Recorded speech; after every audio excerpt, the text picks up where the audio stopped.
On a cold April morning in 1912, a telegram arrived at Lynnewood Hall carrying news that would shatter the Widener family forever. The messenger's hand trembled as he approached the mansion's bronze doors. Behind him, the 110-room estate stretched across 14 acres of Philadelphia's main line, its grey stone walls rising 4 stories into a sky that had turned the colour of ash. Inside, breakfast was being served in the formal dining room. Crystal chandeliers cast light across walls panelled in French walnut. Silver gleamed on Irish linen. Eleanor Widener stood in the entrance hall when the butler brought her the telegram. She was 46 years old, dressed in travelling clothes she had worn for 3 days straight. She had just returned from New York, from the Carpathia, from the nightmare that would never end. Her hand shook as she unfolded the paper, but she already knew what it would say. She had known it for days, ever since the ship, the one they said could never sink, had gone down in the black waters of the North Atlantic. Her son was dead. George Dunton Widener Jr., 27 years old, married only 3 months, lost somewhere in the freezing ocean 2 miles down in a tomb made of steel and dreams. Eleanor read the telegram twice, then a third time, as if reading it again might change the words. But the message stayed the same. George's body had not been recovered.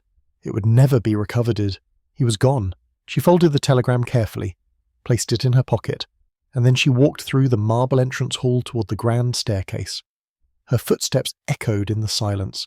Each step took her past treasures that no longer mattered, past paintings by Rembrandt and Raphael, past sculptures that had taken centuries to carve, past furniture built for kings. None of it meant anything now. On the second floor, she paused outside George's childhood bedroom. The door stood open. Inside, his things waited exactly where he had left them. His books, on the shelves, his riding boots by the window, his Princeton pennant on the wall, the room of a boy who had never come home. Eleanor didn't go inside. She couldn't. Not yet. Maybe not ever. She continued up to the 3rd floor, to the private gallery where her husband, Peter A. B. Widener, stood looking out the window.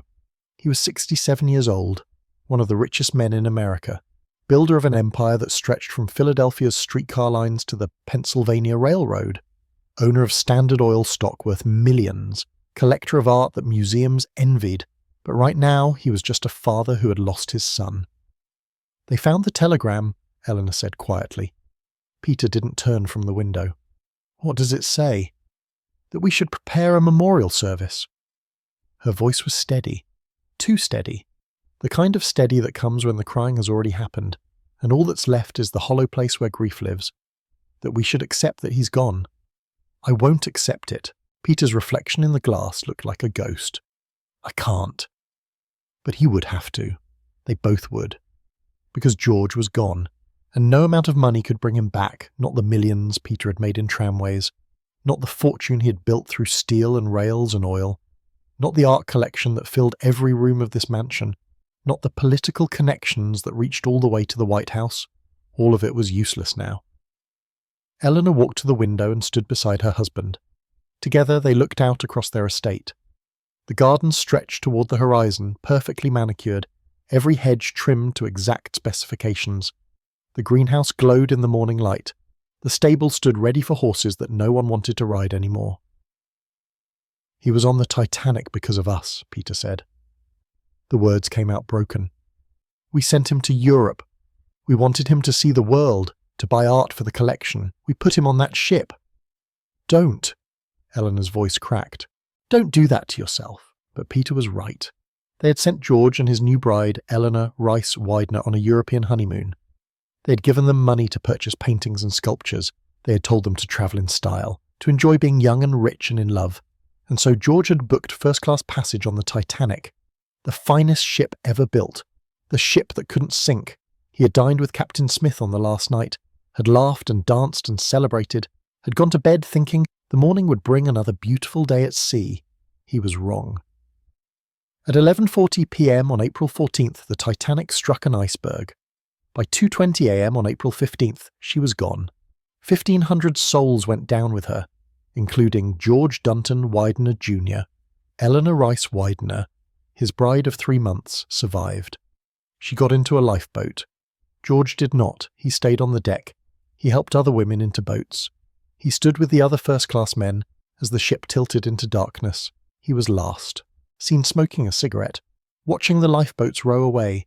He would never reach 30, would never inherit his father's business, would never have children of his own, would never walk through the doors of Lynnewood Hall again. The mansion that had been built for a dynasty now felt like a mausoleum. Eleanor moved away from the window. "I'm going to my room," she said. "I need to be alone." Peter nodded but didn't turn. He stayed at the window, staring out at an estate that suddenly meant nothing. All of this, the 110 rooms, the priceless art, the manicured grounds, had been built for the future, for the next generation, for George and his children and their children after that. But that future was gone now, sunk to the bottom of the Atlantic, lost in the cold and the dark. Years later, people would say that Lynnewood Hall was cursed, that the Titanic's tragedy had haunted not just the family, but the mansion itself, that Eleanor never recovered from the loss, that she spent the rest of her days wandering through empty rooms, listening for footsteps that would never come. They would say that even decades after the family had gone, visitors to the abandoned mansion could still hear piano music from the ballroom, could still smell cigar smoke in the library where George used to read, could still feel the cold that had nothing to do with Pennsylvania winters and everything to do with an iceberg 2,000 miles away. But on that April morning in 1912, Eleanor and Peter didn't know any of that yet. They didn't know that this was just the beginning, that the telegram Eleanor carried in her pocket would be the first of many deaths, that within 3 years, Peter himself would be gone, his heart finally breaking from grief, that Eleanor would live on, but only in body, her spirit having died on that cold April night in the North Atlantic. They didn't know that Lynnewood Hall would stand empty one day, that vandals would strip its walls, that the art would be sold, that weeds would grow through cracks in the marble floors, that the mansion built to last forever would become a monument to everything money cannot buy. All they knew was that their son was dead, and the world would never be the same. The telegram sat in Eleanor's pocket like a stone. Outside, the April morning turned to afternoon. The sun climbed higher in a sky that didn't care about grief. The servants moved quietly through the mansion's 110 rooms, drawing curtains, cancelling appointments, preparing for morning that would last far longer than anyone imagined. And somewhere, 2 miles beneath the Atlantic Ocean, the Titanic rested in darkness. Her grand staircase collapsed, her chandeliers dimmed forever, her first-class passengers scattered across the ocean floor. Among them, a young man named George, still 27, forever 27, lost to the sea that would never give him back. But to understand how one of America's richest families came to build a palace they could never, enjoy how their fortune became a burden instead of a blessing, how their mansion became a tomb long before anyone died inside it, we must go back. Back to a time when Peter Widener was just a boy with nothing, when the name Widener meant nothing at all, when the American dream seemed possible, and tragedies like Titanic existed only in nightmares no one had dreamed yet. On a cold January morning in 1834, a baby boy was born in a modest brick house on 3rd and Pine Streets in Philadelphia. His father was a butcher.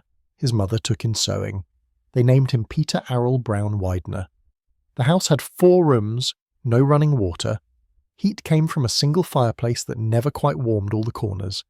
His father worked 16-hour days cutting meat. His mother stitched clothes by candlelight until her fingers bled. They were not poor, but they were far from rich. They lived the kind of life where every penny mattered, where a sick day meant no dinner. Young Peter had a mind that would not settle for modest. Even as a boy, he understood something his father never would. Money wasn't just something you earned, it was something you made work for you. At 13, Peter left school. He found work as a butcher's apprentice. He woke before dawn to slice meat in a shop that smelled of blood and sawdust. But his mind stayed sharp. He watched the wealthy customers who came to buy the finest cuts. They didn't worry about cost They simply expected the best and paid whatever it took. Peter decided he would be like them one day. Not someone who served the rich, but someone who was rich. At 17, he borrowed money and bought his own butcher shop. Most young men who tried this failed within a year. But Peter was different. He understood something about business that few did. Success wasn't about working harder. It was about working smarter. It was about understanding what people wanted before they knew they wanted it. He kept his shop spotless, cleaner than any butcher shop. In Philadelphia, he treated every customer like royalty, remembering their names and their children's names. When Mrs. Pemberton wanted her roast cut exactly 3 inches thick, Peter cut it at 3 inches, When Judge Harris preferred his mutton aged 5 days, Peter aged it 5 days. His attention to detail became legendary. Within 5 years, Peter Widener owned a chain of butcher shops across Philadelphia. He was making more in a month than his father had made in a year, but meat was just the beginning. The Civil War changed everything.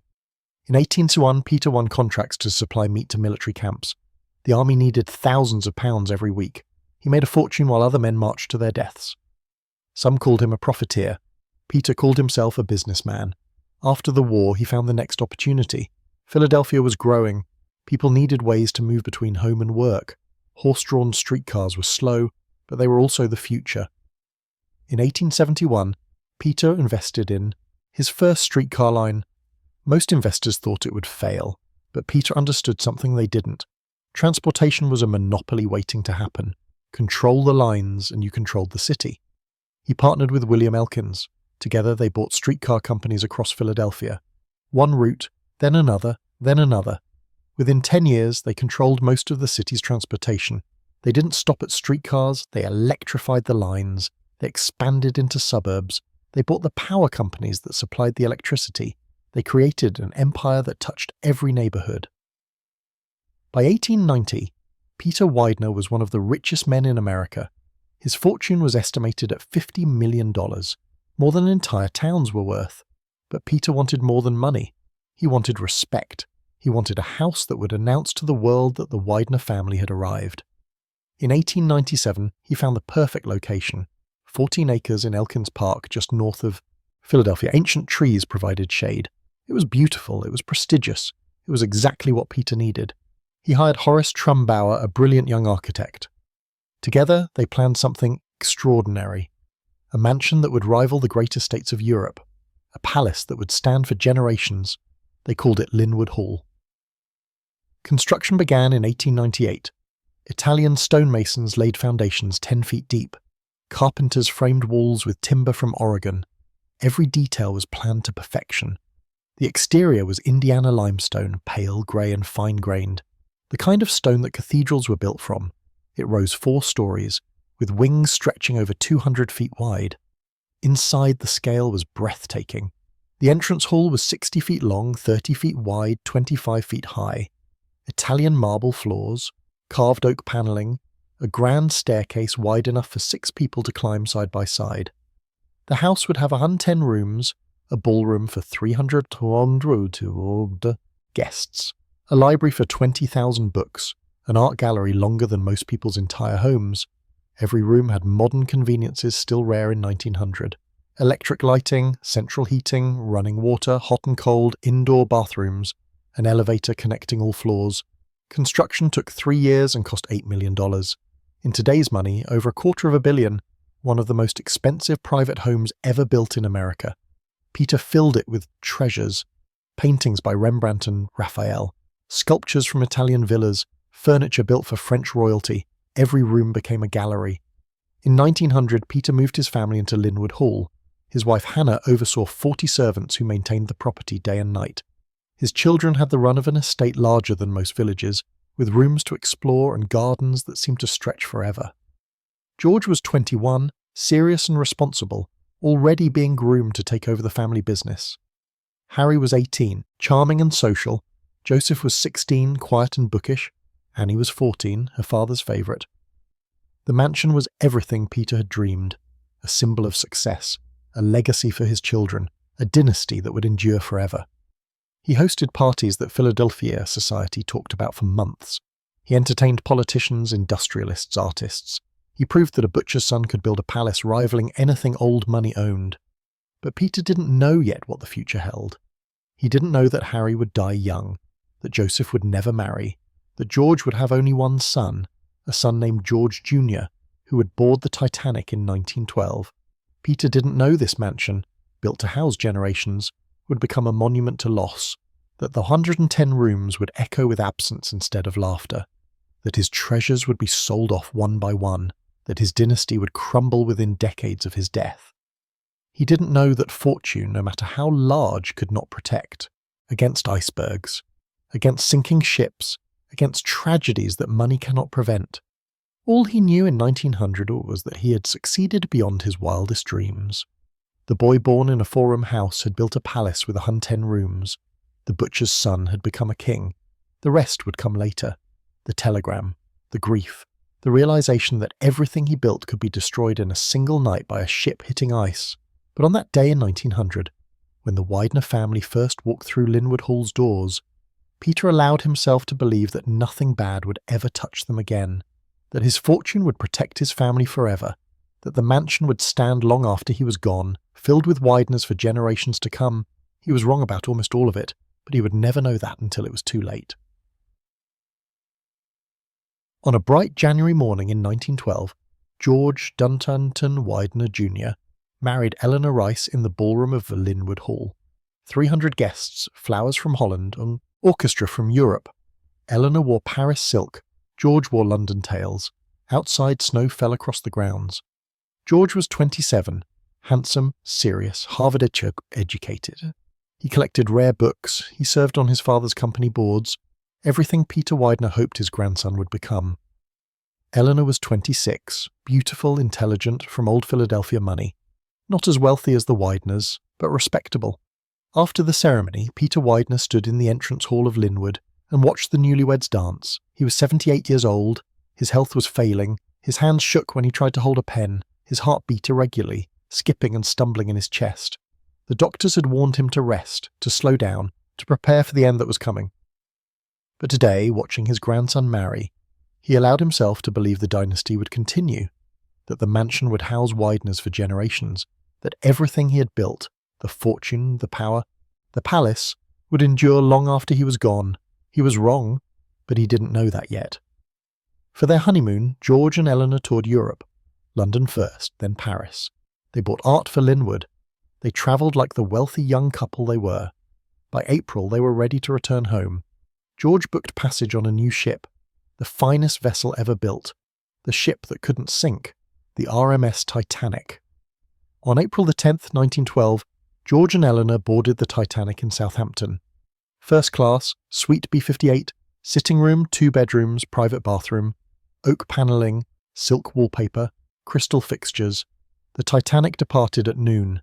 882 feet long, 9 decks, over 2,000 passengers. It gleamed white in the April sun. Other first-class passengers introduced themselves. John Jacob Astor, Benjamin Guggenheim, Isidore and Ida Strauss. The Wideners fit right in. The first days passed pleasantly, elaborate meals, promenade walks, library reading, card games with other passengers. On April 14th, the weather turned cold. Ice warnings came in throughout the day. The Titanic was approaching an area known for icebergs, but no one seemed worried. The ship was unsinkable. Everyone said so. That evening, Captain Edward Smith invited the Wideners to dine at his table. It was an honour.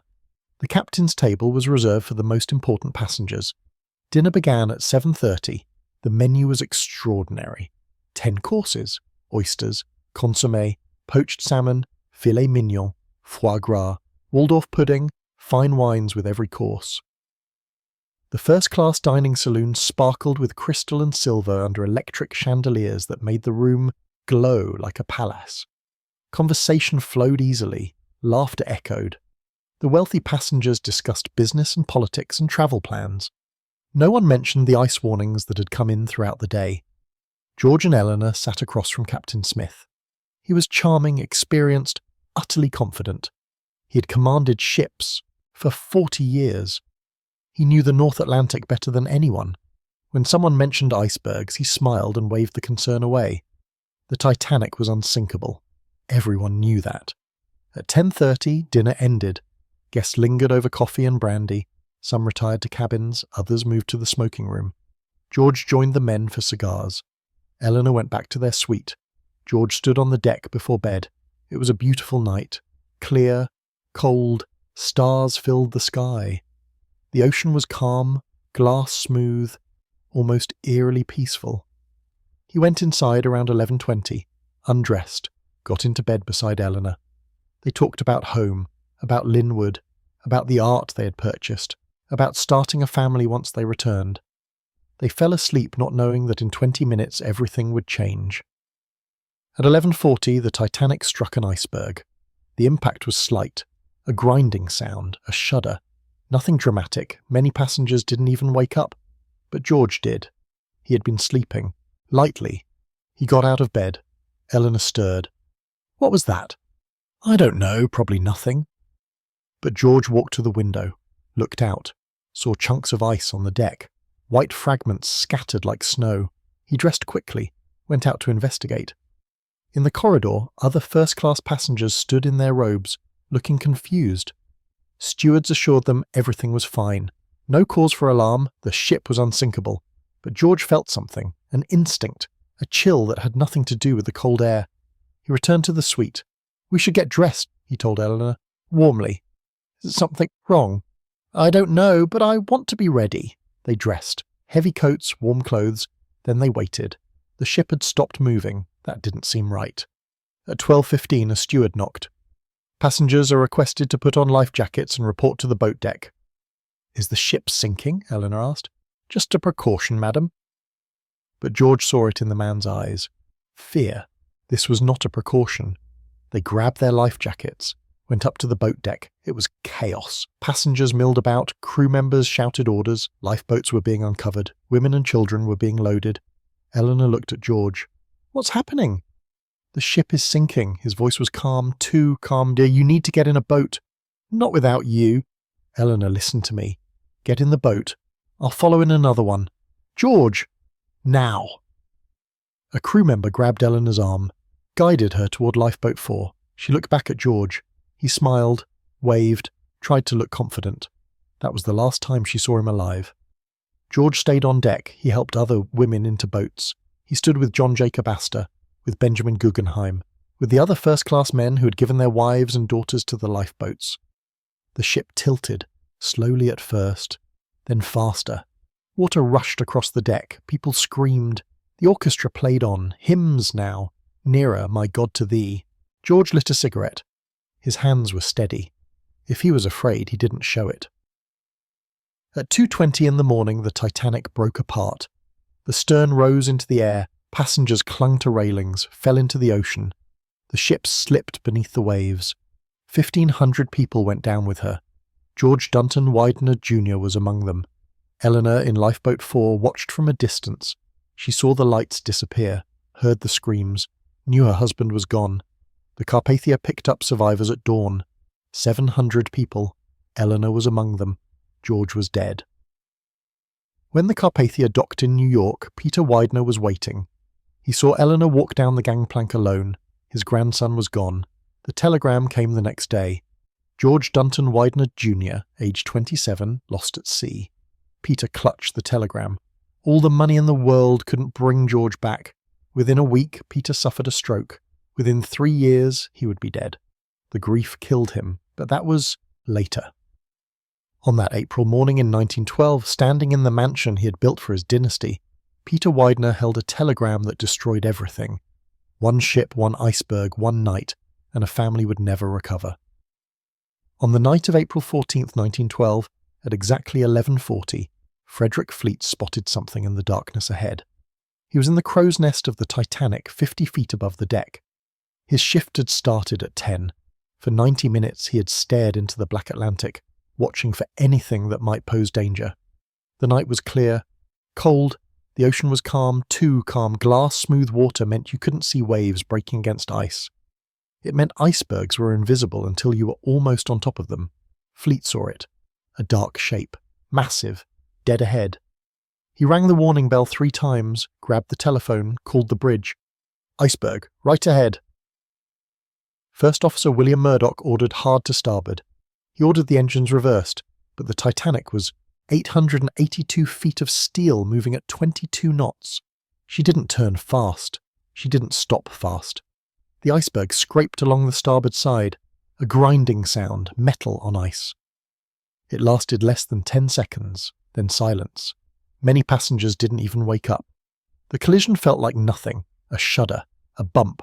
Some people came out of their cabins and saw chunks of ice on the deck. They laughed, picked up pieces, threw them at each other like snow. But below the waterline, the iceberg had opened a 300-foot gash across 6 compartments.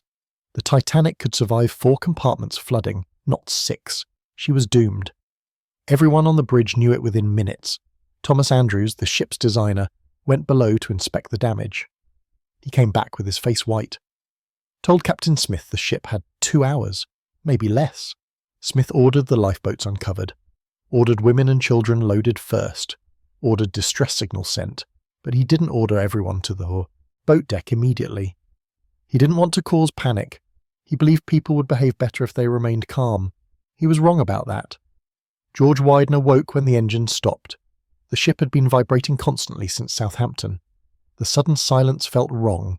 He dressed quickly, went to investigate, found crew members in the corridors speaking in low voices, saw concern in their eyes. He returned to the suite, woke Eleanor, told her to dress warmly. She saw his face and didn't argue. They went up to the boat deck around 12:15. Other first-class passengers were emerging. Some wore evening clothes, some wore coats over pyjamas. A few were laughing, treating the whole thing as an adventure. But George watched the crew, watched how quickly they worked, how they didn't meet passengers' eyes. The ship was sinking. He knew it before anyone told him. Lifeboat 4 was being loaded on the port side. An officer grabbed Eleanor's arm, told her to get in. She looked at George. He nodded, smiled, tried to look confident. She climbed in. The boat held maybe 40 women and children. It could have held 65, but many women refused to leave their husbands. Eleanor sat in the boat and looked up at George. He stood at the railing, waved, mouthed something she couldn't hear. The boat began to lower, jerky, uneven, one side dropping faster than the other. Women screamed, then it steadied, descended toward the black water 60 feet below. George stayed at the railing until he couldn't see her anymore. Then he turned, looked around the deck. Other boats were loading, women crying, men standing set. The band had set up near the first funnel. They were playing ragtime, trying to keep the spirits up. John Jacob Astor stood nearby. He had just put his pregnant wife into a boat. He looked old, tired. He caught George's eye. Neither man spoke. What was there to say? Benjamin Guggenheim appeared wearing evening clothes. White tie, tails. He had changed out of his life jacket. "We've dressed in our best," he told George, "and are prepared to go down like gentlemen." The ship was tilting forward now, just slightly, but enough to notice. Water was pouring into the lower decks, the bow was settling, the stern was starting to rise. At 1:20 the first lifeboat hit the water. It was barely half full. 28 people in a boat designed for 65. There weren't enough trained crew to man all the boats properly. There wasn't enough time. There wasn't enough order. George helped other women into boats, held crying children while their mothers climbed down, stood aside when third-class passengers finally made it up from below. Many of them had been trapped behind locked gates. By the time they reached the boat deck, most of the boats were gone. At 1:40, the forward deck went under. Water rushed across B deck. People scrambled toward the stern. The tilt became pronounced. Everything not secured began sliding. Deck chairs, equipment, people. The band kept playing. They had moved from ragtime to hymns. Nearer, my God to thee. Autumn. The musicians stood in water up to their ankles. They knew they would die. Everyone who stayed knew. George found a quiet spot near the stern, lit a cigarette. His hands were steady. He wasn't afraid. That surprised him. He thought about Eleanor, hoped her boat had gotten far enough away, hoped she would be safe, hoped she would tell his family he had died well. At 2:05, the last lifeboat left. Collapsible D. Horace Widener wasn't on it. Neither were most of the men who had stood at the railings helping women and children aboard. There were over 1,500 people still on the Titanic. They would die in the next 15 minutes. The ship's lights flickered, went out, came back on. The bow was completely submerged now. The stern rose higher. Water climbed the deck. People clung to anything bolted down. Others jumped, preferred drowning to waiting. George stayed standing, watched, the ocean rise toward him. Took a last drag on his cigarette. Thought about Lynnewood Hall, about his grandfather who had built an empire, about his father who had died young, about the dynasty that would end here in the cold Atlantic. At 2:17, the ship's lights went out for good. At 2:18, the Titanic broke apart. The stern fell back briefly, then it too began to sink, faster now, pulling people down with it.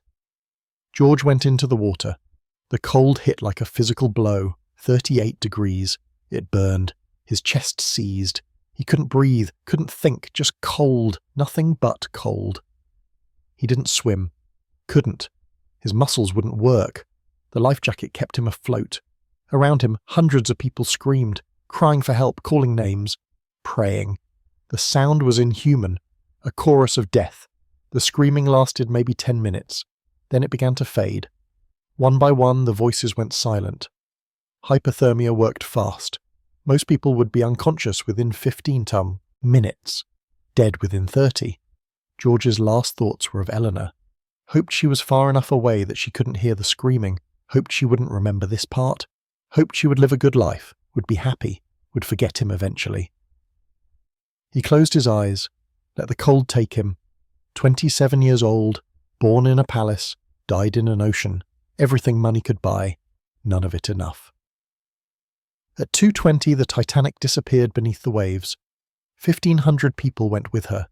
The ocean closed over them, silent, final, as if they had never existed. The lifeboats floated in darkness. Some rowed back toward where the ship had been. Most stayed away, afraid of being swamped by swimmers, afraid of the hands reaching up from the water, the voices crying for help. Eleanor sat in lifeboat 4. She didn't cry, couldn't, just sat frozen, staring at the empty ocean where her husband had been, where the greatest ship ever built had been, all gone, vanished into black water like a dream. The Carpathia arrived at 4. It took 3 hours to pick up all the survivors. 712 people out of over 2,000. The rest were gone. Eleanor climbed aboard the Carpathia at dawn, a blanket around her shoulders. Someone led her below, gave her hot soup, asked if she needed anything. She needed her husband, but no one could give her that. The Carpathia reached New York on April 18th. Rain fell. Thousands waited at the pier. Reporters, family members, curious crowds. Eleanor walked down the gangplank alone, saw Peter Widener waiting, saw his face fall when he realized she was alone. "I'm sorry," she whispered. That was all she could say. Peter Widener received the official telegram on April 20th. His grandson's name on the lost list, George Dunton Widener Jr., missing at sea, presumed dead. He clutched the telegram, felt something break inside his chest, went to his room, locked the door, didn't come out for 3 days. When he finally emerged, he was a different man, older, smaller. The stroke would come within the week, the death within 3 years, but really he died that day, the day he learned money couldn't protect the ones you love from icebergs, from cold water, from fate. On a quiet May morning in 1915, Peter Errol Brown Widener died in his bedroom at Lynnewood Hall. He was 81 years old. The stroke had come 3 years earlier. Since then, he had been confined to a wheelchair, unable to speak clearly, unable to walk, unable to do anything but sit in his room and stare out at the gardens he would never walk through again. The doctors said the stroke killed him, but everyone who knew Peter understood the truth. George's death had killed him. The telegram, the grief, the realization that all his money meant nothing. He died on a Tuesday, quietly. His wife Hannah sat beside him. She held his hand, felt it go cold, called for the servants. They came quickly, respectfully. They had expected this, had been expecting it for months. The funeral was held 3 days later. Hundreds attended. Philadelphia society came to pay respects. Politicians, businessmen, artists whose work Peter had collected. They filled the ballroom at Lynnewood, spoke about his accomplishments, his philanthropy, his vision. But they didn't mention what everyone was thinking, that Peter Widener had built an empire only to watch it crumble, that he had created a dynasty that would end within a generation. After the funeral, Hannah stayed at Lynnewood. She was 75 years old, alone in a mansion with 110 rooms. Her husband was dead, her grandson was dead, her middle son Harry had died young, only Joseph remained, and Joseph had never married, had no children. The Widener line was ending. Hannah walked through the empty halls, past paintings worth fortunes, past sculptures that museums wanted, past furniture built for kings. All of it felt hollow now, beautiful but meaningless, like decorating a tomb. She died in 1918, 3 years after Peter. The Spanish flu took her. She was buried beside her husband, beside her sons. The family plot at Laurel Hill Cemetery filled up faster than anyone had expected. Joseph Widener inherited everything. The streetcar empire, the art collection, Lynnewood Hall. He was 44 years old, unmarried, unlikely to ever marry. He had never wanted children, had never wanted the responsibility. He lived at Lynnewood, but he didn't love it the way Peter had. To Joseph, the mansion was a burden, too big, too expensive, too full of memories that hurt. The staff began to shrink. Where there had once been 40 servants, now there were 20, then 10, then 5. The mansion was too large to maintain properly with so few people. Dust gathered in unused rooms. Windows went unwashed. Gardens grew wild. Joseph spent most of his time in Philadelphia proper. He kept an apartment in the city, easier than living in the massive estate. He came to Lynnewood occasionally, for holidays, for business meetings. But he didn't live there. Not really. The art collection became his focus. He loaned pieces to museums, sold others, used the money to buy more modern works. He was a better curator than his father had been, more knowledgeable, more selective, but he lacked Peter's passion, his drive, his belief that he was building something permanent. In 1942, Joseph donated much of the collection to the National Gallery in Washington. Paintings by Rembrandt, Raphael, Van Dyck, sculptures worth millions. He gave them away, said he wanted them where people could see them, where they would be preserved. But the truth was simpler.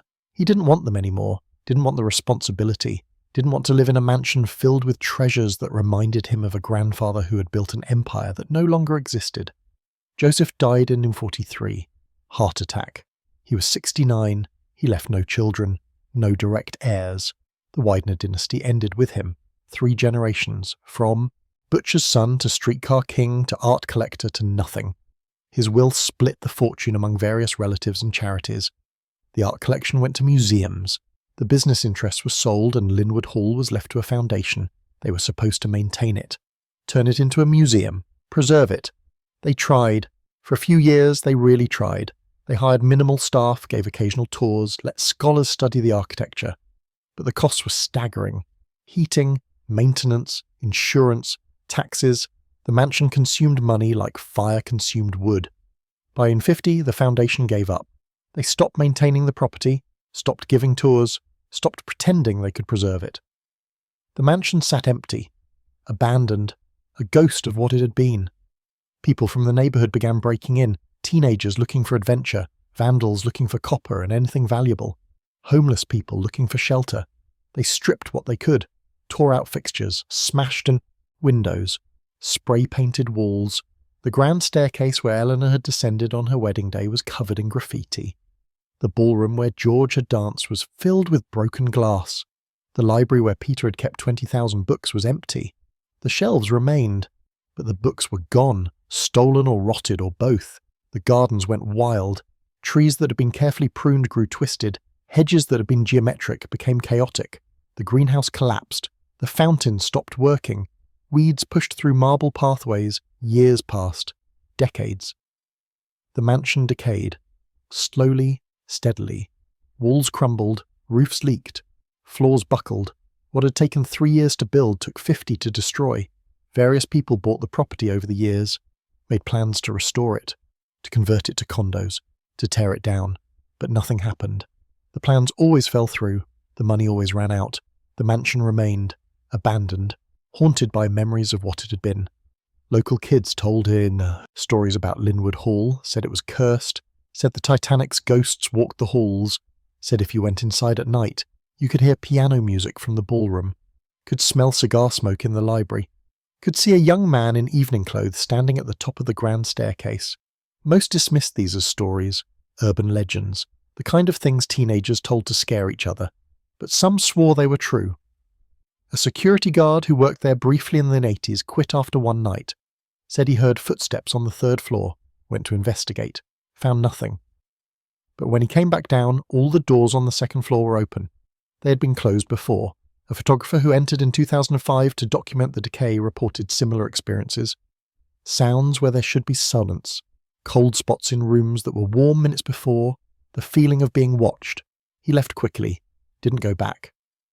In 2014, a real estate developer bought the property, made grand plans, promised restoration, started cleaning hired architects, then stopped. Project abandoned. He wouldn't say why, but workers reported strange occurrences. Tools disappearing, doors locking themselves. the constant sense that someone else was there.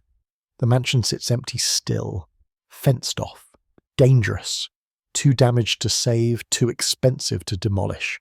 It exists in limbo, neither alive nor dead, a monument to everything money cannot protect against. The irony would not be lost on Peter Widener if he could see it now.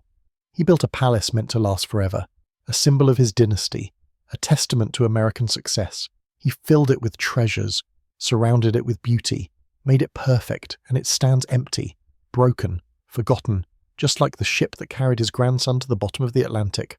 Both were called unsinkable. Both were wrong. Sometimes late at night, lights appear in the windows of Lynnewood Hall. No electricity runs to the building, no one lives there. But the lights appear anyway, moving from room to room, as if someone is home, as if the family never left, as if they're still waiting for George to return from his honeymoon, still setting a place at the table, still believing that money can protect them, that icebergs can be avoided, that palaces last forever. They're wrong, but ghosts never learn. On a cold morning in January 24, a photographer named Sarah Chen stood outside the gates of Lynnewood Hall. She had driven from New York specifically to see it.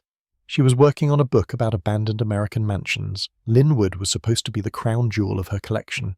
The most tragic, the most beautiful, the most haunted. The gates were locked, chains wrapped around rusted iron, warning signs posted every few feet. No trespassing, dangerous structure, enter at own risk. But Sarah could see through the bars, could see the mansion rising behind overgrown trees. Grey stone, broken windows, a palace in ruins. She raised her camera, started shooting. The morning light was perfect, cold and pale. It made the mansion look even more ghostly, even more abandoned. You won't find what you're looking for. Sarah turned. An elderly man stood behind her. He wore a wool coat, thick gloves. He must have been 80, maybe older. Excuse me? The mansion. You won't find what you're looking for. Everyone thinks they will, but they don't. I'm just photographing it. For a book, the old man nodded. My grandfather worked there. Before it closed, he was a gardener, maintained the grounds for 20 years. Did he know the family?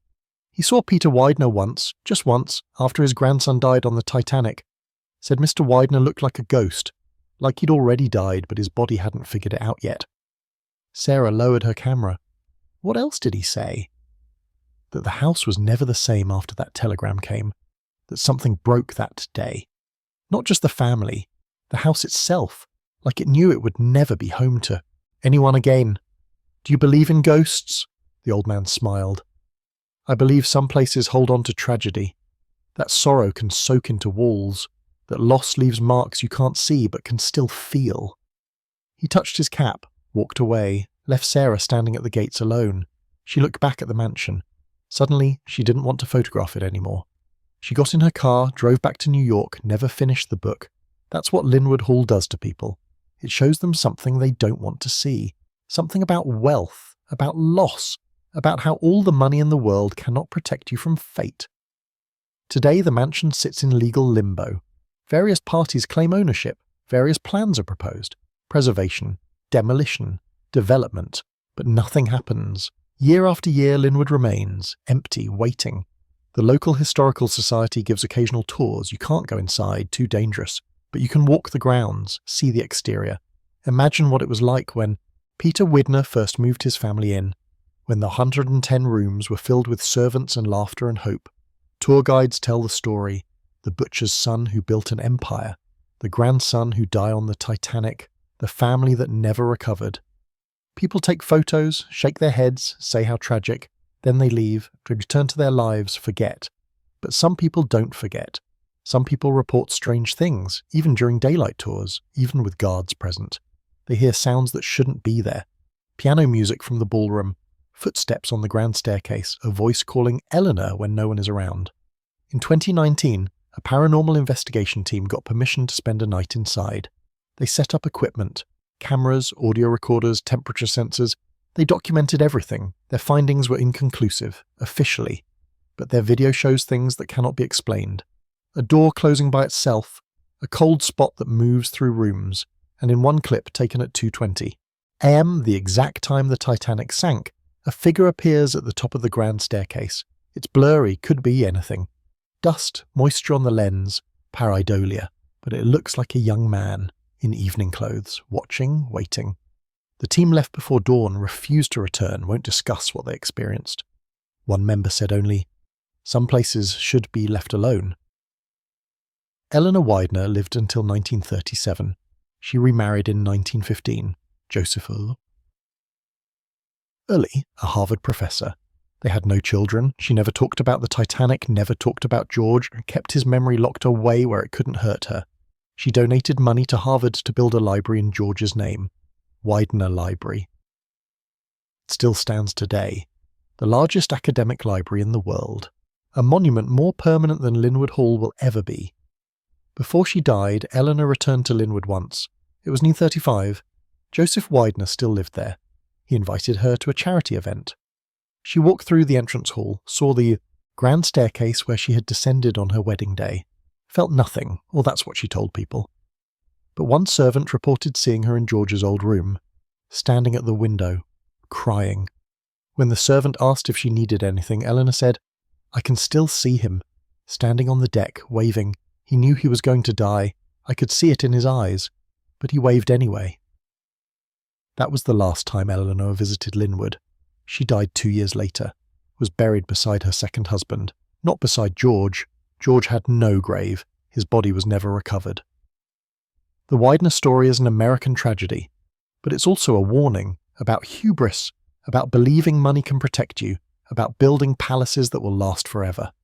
Peter Widener started with nothing, built an empire, created a fortune, constructed a mansion that was meant to house generations of Wideners, but the dynasty ended with his grandson.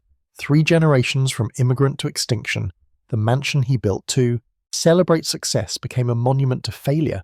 The treasures he collected were sold or donated. The art that had filled every room now hangs in museums where millions see it. But nobody remembers Peter Widener's name. They remember Rembrandt, they remember Raphael. They don't remember the butcher's son who bought their paintings. They remember the Titanic. They remember how hubris sank the unsinkable ship. How wealth couldn't save first-class passengers from drowning. How George Widener stood on the deck and helped women into lifeboats while his own death approached. Lynnewood Hall stands as a reminder of all of it: the American dream, the immigrant success story, the fortune built from nothing, and the single tragedy that destroyed everything. One telegram, one ship, one iceberg. That's all it took to end the Widener dynasty, to turn a palace into a ruin, to transform success into sorrow. On certain nights, if you stand at the gates of Lynnewood Hall, you might hear something. Piano music drifting from broken windows, laughter echoing through empty rooms, the ghost of a party that ended over a century ago. Or maybe you'll hear nothing. Maybe the house is just empty, just stone and wood slowly crumbling, just another ruin in a world full of ruins. But the people who've stood there late at night, who've felt the cold that has nothing to do with weather, who've seen lights moving through rooms that have no electricity, they know different. They know George Widener came home, not in body. That body rests at the bottom of the Atlantic, but in spirit, in memory, in the grief that never ends.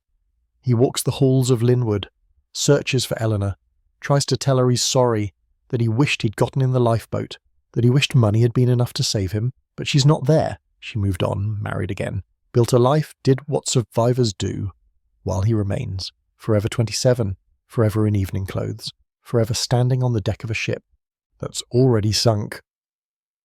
Welcome home, George. Lynnewood has been waiting. But the house you return to isn't the palace your grandfather built. It's a ruin, a reminder, a warning to everyone who thinks wealth lasts forever. It doesn't. Nothing does. Not empires, not dynasties, not even love. Especially not on a cold April night when an iceberg appears out of the darkness and everything changes in 10 seconds. The Widener story ends here, in an abandoned mansion, in a tragedy that time won't forget, in the space between what was and what could have been. Some stories don't have happy endings. This is one of them. Professor. They had no children. She never talked about the Titanic, never talked about George, and kept his memory locked away where it couldn't hurt her. She donated money to Harvard to build a library in George's name, Widener Library.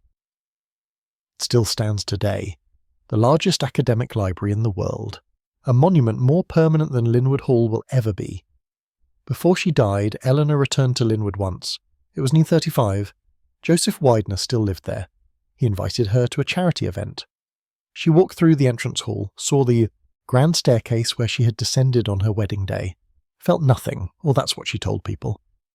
But one servant reported seeing her in George's old room, standing at the window, crying. When the servant asked if she needed anything, Eleanor said, "I can still see him, standing on the deck, waving. He knew he was going to die. I could see it in his eyes, but he waved anyway." That was the last time Eleanor visited Lynnewood. She died 2 years later, was buried beside her second husband, not beside George. George had no grave. His body was never recovered. The Widener story is an American tragedy, but it's also a warning about hubris, about believing money can protect you, about building palaces that will last forever. Peter Widener started with nothing, built an empire, created a fortune, constructed a mansion that was meant to house generations of Wideners, but the dynasty ended with his grandson. 3 generations from immigrant to extinction, the mansion he built to celebrate success became a monument to failure. The treasures he collected were sold or donated. The art that had filled every room now hangs in museums where millions see it. But nobody remembers Peter Widener's name. They remember Rembrandt, they remember Raphael. They don't remember the butcher's son who bought their paintings. They remember the Titanic. They remember how hubris sank the unsinkable ship. How wealth couldn't save first-class passengers from drowning. How George Widener stood on the deck and helped women into lifeboats while his own death approached. Lynnewood Hall stands as a reminder of all of it: the American dream, the immigrant success story, the fortune built from nothing, and the single tragedy that destroyed everything. One telegram, one ship, one iceberg. That's all it took to end the Widener dynasty, to turn a palace into a ruin, to transform success into sorrow. On certain nights, if you stand at the gates of Lynnewood Hall, you might hear something. Piano music drifting from broken windows, laughter echoing through empty rooms, the ghost of a party that ended over a century ago. Or maybe you'll hear nothing. Maybe the house is just empty, just stone and wood slowly crumbling, just another ruin in a world full of ruins. But the people who've stood there late at night, who've felt the cold that has nothing to do with weather, who've seen lights moving through rooms that have no electricity, they know different. They know George Widener came home, not in body. That body rests at the bottom of the Atlantic, but in spirit, in memory, in the grief that never ends. He walks the halls of Lynnewood, searches for Eleanor, tries to tell her he's sorry, that he wished he'd gotten in the lifeboat, that he wished money had been enough to save him, but she's not there. She moved on, married again, built a life, did what survivors do, while he remains, forever 27, forever in evening clothes, forever standing on the deck of a ship that's already sunk. Welcome home, George. Lynnewood has been waiting. But the house you return to isn't the palace your grandfather built. It's a ruin, a reminder, a warning to everyone who thinks wealth lasts forever. It doesn't. Nothing does. Not empires, not dynasties, not even love. Especially not on a cold April night when an iceberg appears out of the darkness and everything changes in 10 seconds. The Widener story ends here, in an abandoned mansion, in a tragedy that time won't forget, in the space between what was and what could have been. Some stories don't have happy endings. This is one of them. Professor. They had no children. She never talked about the Titanic, never talked about George, and kept his memory locked away where it couldn't hurt her. She donated money to Harvard to build a library in George's name. Widener Library. It still stands today. The largest academic library in the world. A monument more permanent than Lynnewood Hall will ever be. Before she died, Eleanor returned to Lynnewood once. It was 1935. Joseph Widener still lived there. He invited her to a charity event. She walked through the entrance hall, saw the grand staircase where she had descended on her wedding day, felt nothing, or that's what she told people. But one servant reported seeing her in George's old room, standing at the window, crying. When the servant asked if she needed anything, Eleanor said, "I can still see him, standing on the deck, waving. He knew he was going to die. I could see it in his eyes, but he waved anyway." That was the last time Eleanor visited Lynnewood. She died 2 years later, was buried beside her second husband, not beside George.